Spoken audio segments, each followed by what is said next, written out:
ప్రియులరా, విశ్వాసుల జీవిత సాక్ష్యాలు చాలా అద్భుతమైన పదం.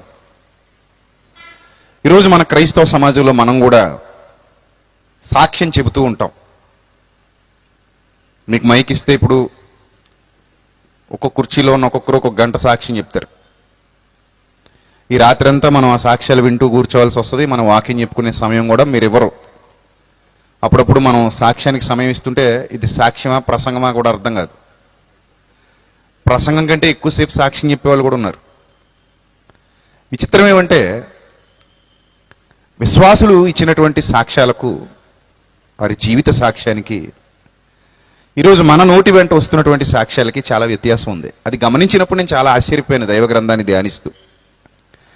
ఎందుకంటే ప్రియులరా, సాక్ష్యం చెప్పమని మనకు సమయం ఇస్తే దేవుడు మన జీవితంలో జరిగించిన మేలు గురించి మనం విస్తారంగా మాట్లాడతాం. అవునా కదా? నేను చెప్పేది నిజమేనా? సాక్ష్యం చెప్పండి అని మీకు ఇప్పుడు మైక్ ఇస్తే మీరు ఏం చెప్తారు?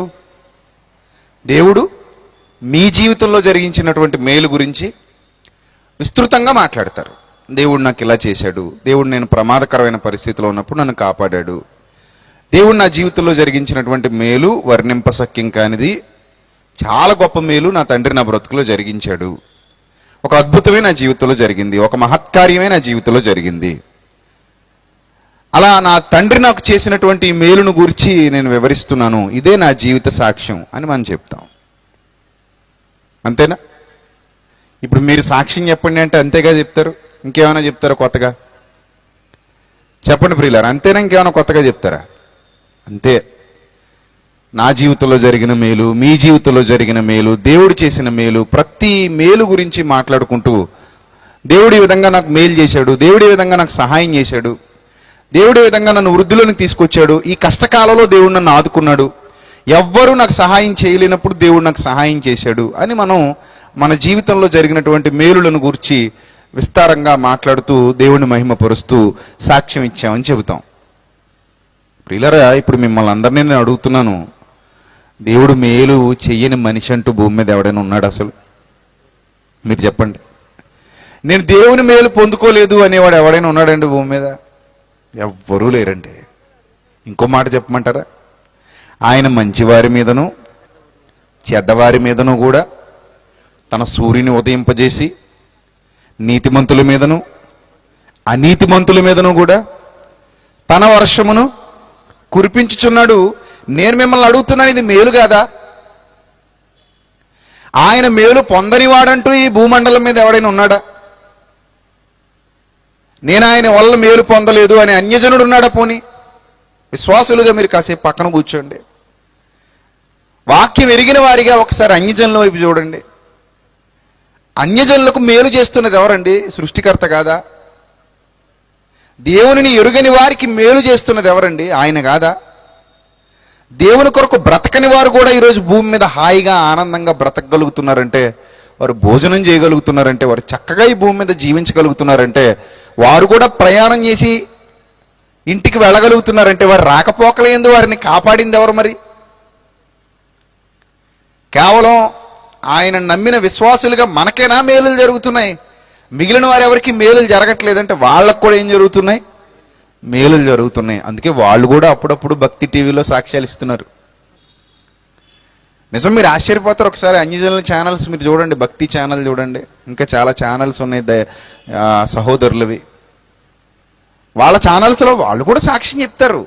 మా జీవితంలో ఇలా మేలు జరిగింది, మా జీవితంలో ఇలా గొప్ప అద్భుతం జరిగింది, కాబట్టి మేము ఇక్కడికి వచ్చి మొక్కు తీర్చుకున్నాం, వాళ్ళు చెప్తున్నారు.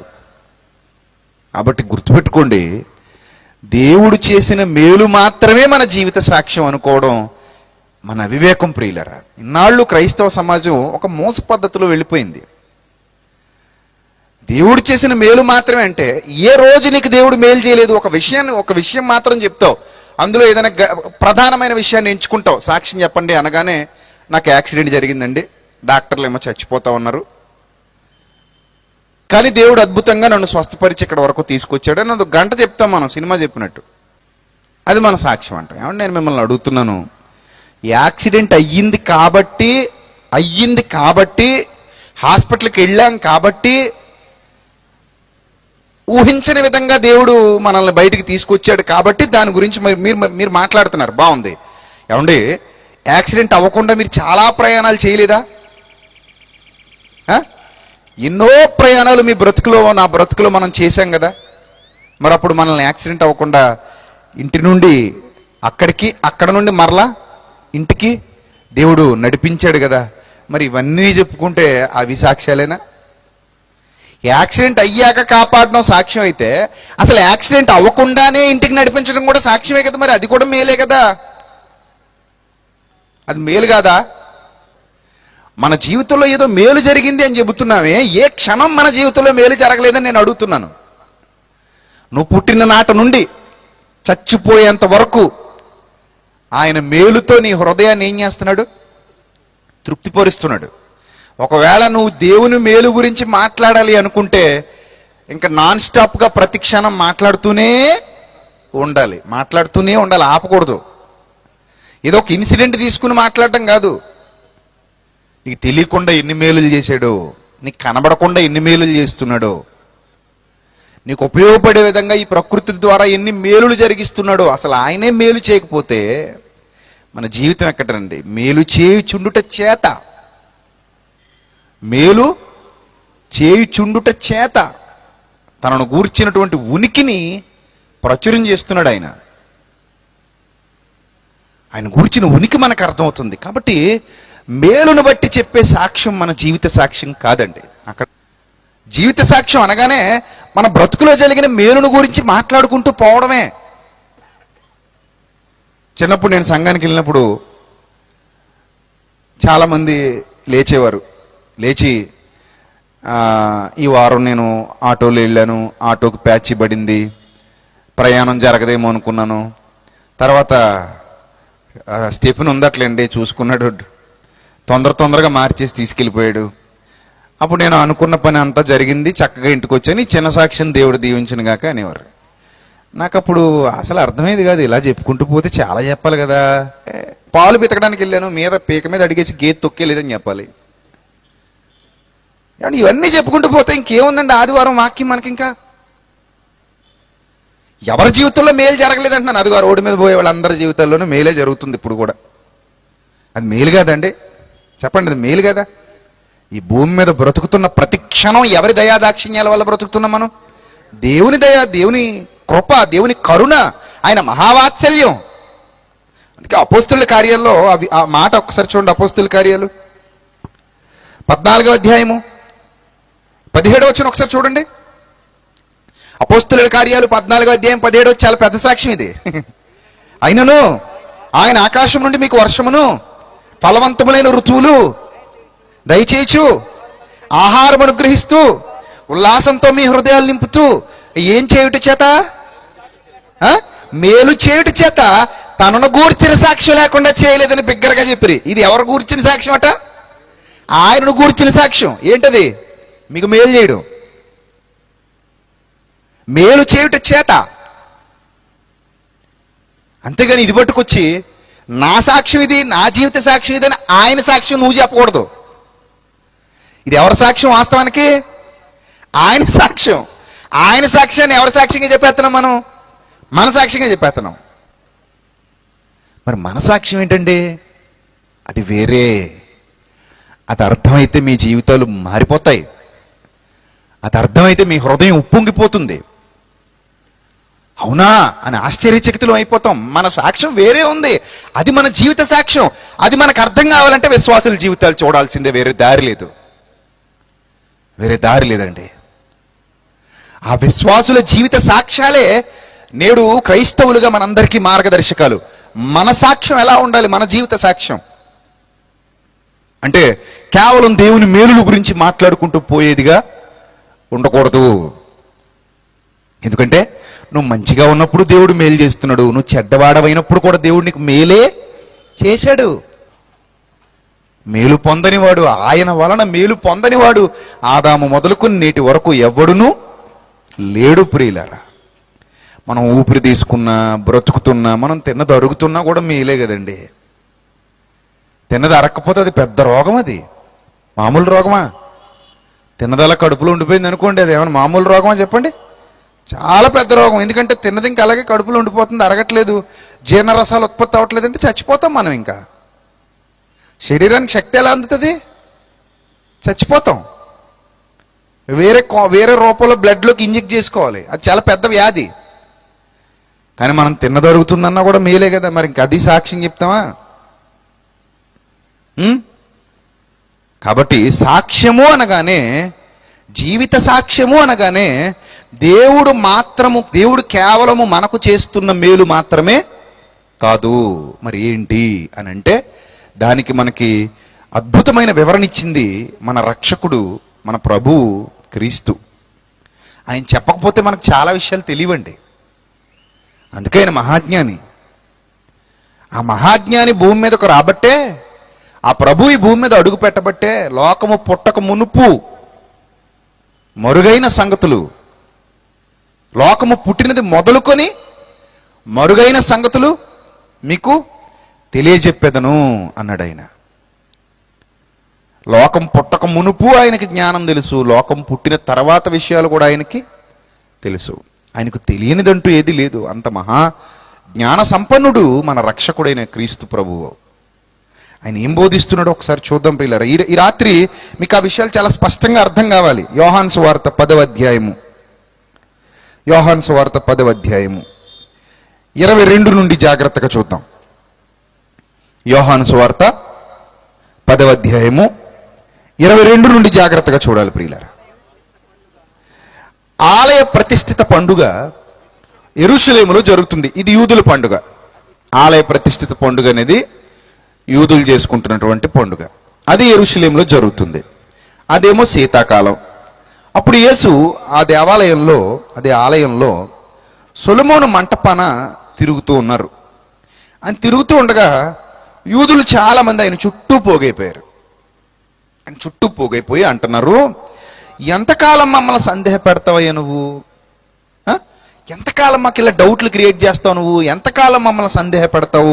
నువ్వు నిజంగా రక్షకుడు అయితే, నువ్వు నిజంగా మెస్సియా అయితే, నువ్వు నిజంగా మాకు రాజువే అయితే, క్రీస్తు అయితే మాతో స్పష్టంగా చెప్పు అన్నారట. నువ్వు నిజంగా క్రీస్తు అయితే మాతో స్పష్టంగా చెప్పు.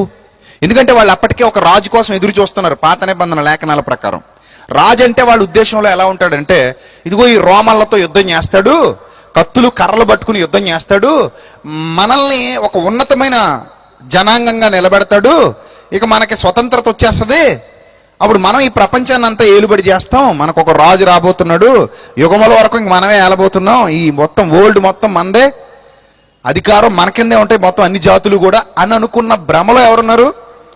ఇశ్రాయేలీలు ఉన్నారు. వాస్తవానికి దేవుడిచ్చేది లోక సంబంధమైన రాజ్యం కాదు. ఏ రాజ్యం అది? ఆత్మ సంబంధమైనది. అందుకే ప్రభు అంటారు పిలాతు ముందు నిలబడి, నా రాజ్యం ఈ లోక సంబంధమైనది కాదు, నా రాజ్యం ఆత్మ సంబంధమైన రాజ్యం. ఇశ్రాయేలీలు అపార్థం చేసుకున్నారు. రాజు రాబోతున్నాడు అని నమ్మారు, బానే ఉంది. కానీ ఆ రాజు కత్తి పట్టుకుని కర్ర పట్టుకుని గుర్రపు స్వారీ చేస్తూ యుద్ధాలు చేస్తూ పరిపాలన చేస్తాడు, ఎప్పటికీ ఇంకా చచ్చిపోకుండా పరిపాలన చేస్తూ ఉంటాడు, అలాంటి రాజు ఒకడు ఈ భూమి మీదకి రాబోతున్నాడు అన్నట్టుగా వీళ్ళు భ్రమకు గురయ్యారు. దేవుడు అలాంటి రాజును పంపించబోతున్నాడు. దావీదు చనిపోయాడు, సొలొమోను చనిపోయాడు, కానీ క్రీస్తు ఎల్లప్పుడూ ఉంటాడని పాత నిబంధన చెబుతోంది, ధర్మశాస్త్రం చెబుతోంది కదా అని కూడా అడుగుతారు. అంత మూర్ఖులు వాళ్ళు. క్రీస్తు ఎల్లప్పుడూ ఉండునని ఉంది కదా, నువ్వు వెళ్ళిపోతానంటావు ఏంటంటారు. అంటే నువ్వు చనిపోని రాజు కావాలి మాకు. ఇప్పటికీ అదే మూర్ఖత్వపు ఎదురు చూపులతో ఉన్నారండి వాళ్ళు. అర్థమైందా? ఇప్పటికీ మీరు యెరూషలేంకి వెళ్ళారనుకోండి, అక్కడ ఏడుపుల గోడ ఉంటుంది. ఆ ఏడుపుల గోడ దగ్గర ప్రార్థన చేస్తారు ఏడుస్తూ. ఏమనో తెలుసా? తండ్రి తొందరగా ఆ మెస్సియాను పంపించు. ఇది రెండో రాకడ కాదు, మొదటి రాకడ కోసం అడుగుతున్నారు వాళ్ళు. కానీ ఆయన వచ్చి ఎన్ని సంవత్సరాలు అవుతుంది? 2000 సంవత్సరాలు అవుతుంది. మరి వచ్చిన ఆయన ఎవరయ్యా అంటే, ఆయన క్రీస్తు కాదంటారండి వాళ్ళు. మరి ఎవరయ్యా ఆయన? 2000 సంవత్సరాల క్రిందట కలువరి శిలువలో బలైపోయిన మహానుభావుడు ఎవరు? యూదుల్లోనే పుట్టాడుగా, మీ యూదుల్లోనే. మరి ఎవరయ్యా ఆయన మనం వాళ్ళని అడిగాం అనుకోండి, వాళ్ళు వెంటనే ఏమని చెబుతారు తెలుసా? ఆయన ఒక ప్రవక్త, ఆయన ఒక మామూలు సాధారణ ప్రవక్త అంతే అని కొందరు అంటారు. కొందరేమో అసలు ప్రవక్తే కాదంటారు, మాకు సంబంధం లేదంటారు. చూసారా, యూదులు ఎప్పటికీ ఎవరిని నమ్మడం లేదు, క్రీస్తుని నమ్మడం లేదు, ఆయనను మెస్సియాగా అంగీకరించడం లేదు. ఎందుకంటే వాళ్ళు కొంత అజ్ఞానంలో ఉన్నారు. నిజమే ప్రియులారా, అజ్ఞానంలో ఉన్నంత వరకు మనకి జ్ఞానం అర్థం కాదు. మన మనోనేత్రాలు వెలిగింపబడితేనే మనకు జ్ఞానం అనేది అర్థమవుతుంది. దానికి ఉపయోగపడేది కేవలం బైబిల్ మాత్రమే, ఇక వేరే ఏ దారి లేదు. మానవుని మనోనేత్రాలు వెలిగింపబడాలి అంటే ఆధారం ఏది? ఒక్క బైబిలే, ఒక్క సత్యవాక్యమే. రైట్. ఇప్పుడు క్రీస్తు ప్రభువుని మమ్మల్ని ఎంతకాలం నువ్వు సందేహపెడతావు? నువ్వు నిజంగా మెస్సియా అయితే, నువ్వు నిజంగా రాజు అయితే మాకు స్పష్టంగా చెప్పు, మాకు ఈ డైలమాలో ఉన్నాం మేము. నువ్వు నిజంగా రాజువా, మాకు కొంచెం క్లియర్ చేయి అని అడుగుతుంటే అప్పుడు ఆయన అన్నాడు, అందుకు యేసు, మీతో చెప్పి తిని గాని మీరు నమ్మరు. నేను నా తండ్రి నామమందు చేయుచున్న క్రియలు నన్ను గూర్చి సాక్ష్యమిచ్చుచున్నవి అన్నాడు. ఏంటట ఆయన్ను గూర్చి సాక్ష్యం ఇచ్చేవి? తండ్రి నామమందు చేయుచున్న క్రియలే ఆయన జీవిత సాక్ష్యం. అది తండ్రి నామంలో క్రీస్తు ఏ క్రియలైతే చేస్తున్నాడో ఆ క్రియలే ఆయనటువంటి సాక్ష్యం. దేవుడు చేసిన మేలులు కాదు, దేవుడు ఆయన ఎడల జరిగించిన మేలు కాదు సాక్ష్యం. దేవుని కొరకు ఈయన జరిగించిన క్రియలు సాక్ష్యం. అర్థమైందా మీకు తేడా? ఆ తేడా మీకు అర్థం కావాలి. దేవుడు మన బ్రతుకులో మనకు చేసిన మేలులు కాదు మన సాక్ష్యం. దేవుని కొరకు మనం చేసిన క్రియలు, మనం బ్రతికిన బ్రతుకు, మనం జీవించిన జీవితం, ఆయన కొరకు మనం పడిన కష్టం, అది సాక్ష్యం అంటే. అర్థమైందా? మనం ఏం చేస్తున్నాం? మనం ఆయన కోసం చేసిన ఏ క్రియలు సాక్ష్యంగా చెప్పడానికి మన దగ్గరే ఉండదు. కానీ ఆయన నాకు ఇది చేశాడు, దేవునికి మహిమ కలుగునుగా అంటావు. ఆయన నీకు చేసినందుకు కాదు మహిమ, నువ్వు ఆయన కొరకు చేసేదాన్ని బట్టి ఆయన మహిమపరచబడాలి. అది దేవుని సంకల్పం. నువ్వు ఆయన సంకల్పాన్ని మరిచిపోయి ఆయన నా కొరకు చేసేదాన్ని బట్టి నా సాక్ష్యం అని ఫిక్స్ అయిపోయావు. ఎంత విరుద్ధంగా వెళుతున్నాను చూసారా వాక్యానికి.